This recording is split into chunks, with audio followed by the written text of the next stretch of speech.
Telaga berair tenang bernama Situ Sangiang inilah yang menjadi prosesi lanjutan bagi para peziarah, yaitu ritual mandi. Setelah doa dipanjatkan di makam Sunan Parung, peziarah melanjutkan dengan berendam di Situ Sangiang. Namun para pelaku ritual harus berganti pakaian dengan kain putih dari pinggang sampai mata kaki selama melakukan pembersihan diri dengan air telaga. Setelah membaca doa-doa yang diajarkan juru kunci, peziarah kemudian menenggelamkan tubuhnya masuk ke dalam telaga. Menurut juru kunci, ritual di telaga yang dijalankan turun-temurun ini merupakan bagian dari kearifan lokal Kabupaten Majalengka. Karena Situ Sangiang bukan hanya sebagai tempat keramat, namun juga merupakan wilayah yang memiliki nilai sejarah berharga. Menurut riwayatnya, dahulu terdapatlah seorang raja Talaga Manggung yang tiba-tiba dibunuh abdi setianya bernama Centang Barang dengan ditusuk tombak. Namun setelah sang raja yang meninggal dengan cara menghilang bersama raganya, kerajaannya pun hilang menjadi telaga yang saat ini dikenal Situ Sangiang. Tidak hanya itu pemirsa, mitos juga menceritakan seluruh penghuni kerajaan pun turut hilang menjadi ikan-ikan di dalam telaga. Konon jika ikan-ikan yang dikeramatkan ini diambil, seringkali musibah serta malapetaka akan menimpa orang yang mengambil ikan mas keramat tersebut secara sengaja.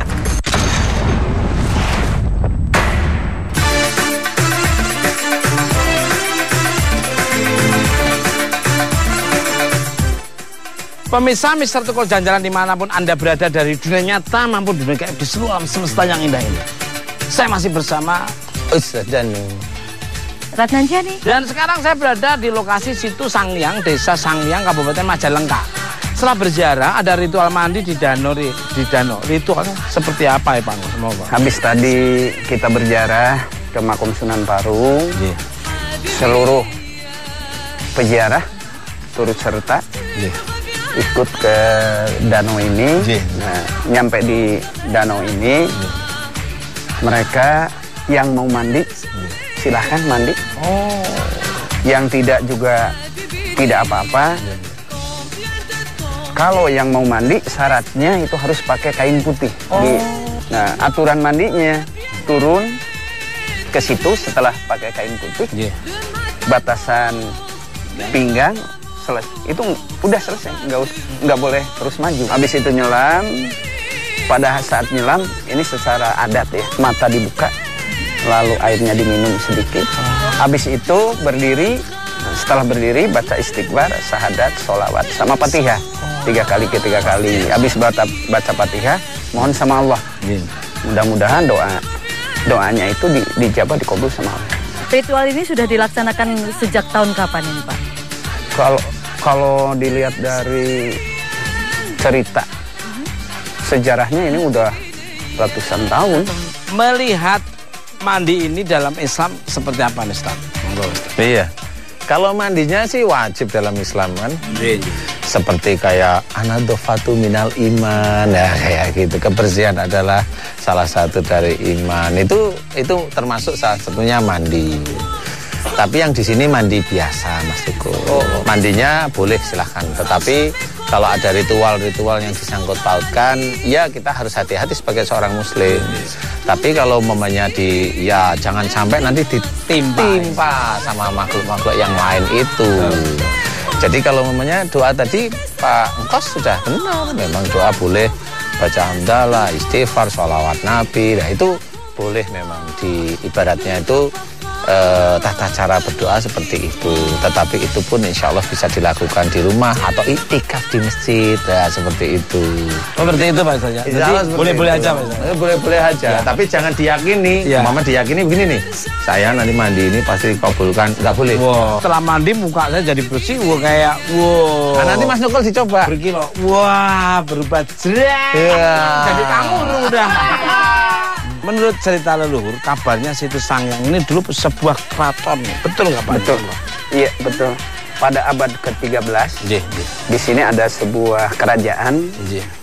Pada saat itu yang menjadi rajanya Prabu Talaga Manggung. Talaga Manggung mempunyai 2 orang anak. Anak yang pertama laki-laki yang bernama Raden Panglurah. Anak yang perempuan yang kedua yaitu Simbar Kencana. Saat dewasa, Raden Panglurah diutus oleh ayahandanya yang menjadi raja di sini, Prabu Talagamanggung, untuk bertapa. Kembali ke keraton, ke kerajaan di sini. Pada saat itu Ratu Simbar Kencana ditikah oleh salah seorang putra mahkota dari kerajaan dari Sumatera, namanya Palembang Gunung. Saat Palembang Gunung sudah menjadi suami dari Ratu Simbar Kencana, Prabu Talagamanggung yang menjadi mertuanya mengangkat Palembang Gunung untuk menjadi Mahapati kerajaan di sini. Setelah beliau menjadi Mahapati, dia mempunyai keinginan untuk menjadi raja. Sementara dia tidak punya hak. Akhirnya karena Palembang Gunung tahu bahwa Prabu Talagamanggung itu menurut cerita adalah raja yang sakti, tidak mempan oleh senjata apapun, tapi yang namanya manusia punya kelemahan. Prabu Talagamanggung hanya oleh senjata pusaka kerajaan yang namanya tombak cis. Nah, pemirsa, makin penasaran nih lihat dari ceritanya Pak Engkos ini ya. Kita lanjut ke apa nih? Situsnya atau danaunya ya. Iya. Nah, seperti apa ceritanya? Ikuti terus. Misa Tukul.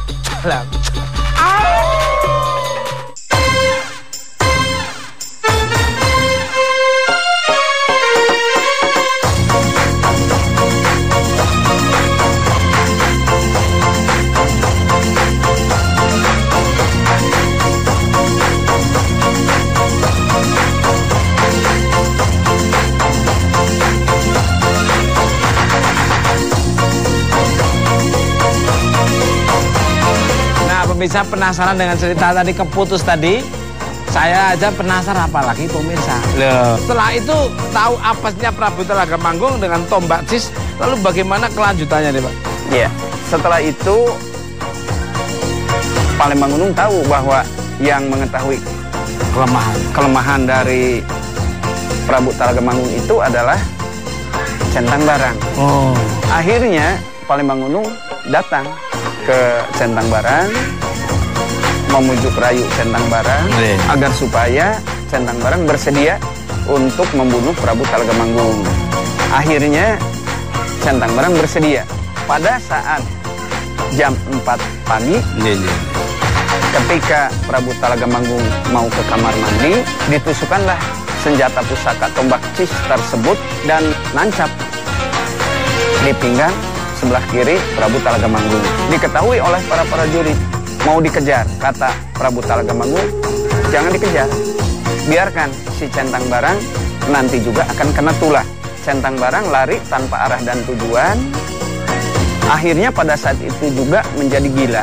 Saat Centang Barang gila, anggota tubuhnya digigit-gigit oleh Centang Barang sendiri dan Centang Barang meninggal. Setelah itu Prabu Talagamanggung memohon sama Yang Kuasa agar keraton berikut dirinya ngahiang. Setelah kejadian itu, yang 40 prajurit datang ke tempat tetapaknya Raden Panglurah. Dikasih tahu bahwa keraton sudah tidak ada, yang ada danau atau situ. Raden Panglurah turun dari tempat tetapaknya, nyampe di sini. Raden Panglurah juga turun ke situ, sama dengan ayahnya menghilang. Yang 40 prajurit turun ke situ berubah wujud menjadi ikan lele. Konon ikan dalam danau ini dikeramatkan tidak boleh diambil. Ada kejadian apa kalau melanggarnya Pak? Memang pernah ada orang sini juga gitu. Yang anaknya itu ngambil ikan mas. Ya mungkin dimasak. Tak lama kemudian bapaknya itu langsung mendadak menjadi gila. Monggo. Saya mau mengiyakan Pak Engkos sih. Sebenarnya bisa ya, karena saya dari tadi melihat ikan yang gede-gede, ikan mas khususnya ini memang ada makhluknya di dalamnya.